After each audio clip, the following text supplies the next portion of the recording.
Ngayon lang ulit ako nakakuha ng video kasi nung kanina nasa pintuan ako ng bahay ko guys. Sabi ko magbibideo ako ulit.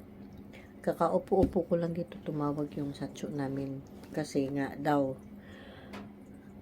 bumutok yung shower nila sa baba. Yung mga tauhan doon. Tapos yun nga, kakain nga sana ako guys. Kasi nga gutom na ako.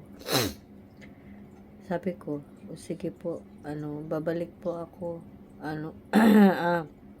Yung isang staff doon, tinawagan ko kung ano yung, doon, number or ano yung kailangan palitan, isend sa akin kasi pupunta ko ng home center. So, hindi na ako pumunta ulit muna doon para makabili na ako. Ayan, nakabili naman po ako sa awa ng Diyos. Kaya yun lang, dinala ko doon. Kaya buti yung isang doon marunong magkabit. Kasi hindi sila marunong doon tapos nailabas ko yung item na yon, hindi na pwedeng ibalik yun guys kasi yun ang rules Hindi na sa pwedeng ibalik. Tapos magkano din ang nun, nasa isang lapad 7,000 mahigit. Sayang kung hindi magamit, diba? Mabuti na lang marunong yung yung nagkabit doon. Kaya yan, okay na.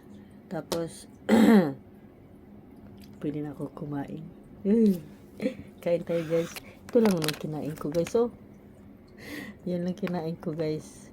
Talagang yan. Yan. Saging. Hotdog. O, diba? Hindi ako muna kakain ng kanin. So, maya kakain ako ng kanin. Pero konti lang guys. Ito lang, kain tayo guys. Kaya, nakakapagod din Siyempre, kahit pagod ka, kailangan mong tulungan din yung nangangailangan. Ganun ako guys Pero pag hindi ko na talaga kaya, talagang, wala na. Bigla na lang babagsak yung, hindi na ako tatayo na, hanggang dito na lang yung ko. May bahala kayo dyan. Parang ganun. Kaya, kaupo-upo ko lang din dito guys. Iniwan ko nga kanina ito mga pagkain ko dito. Basta, lumipad na naman si Darna. Oo. Kaya siguro sa sunod, maghanap ako ng bato. Yung lulunukin ko ba? Yung parang madali ako makalipad.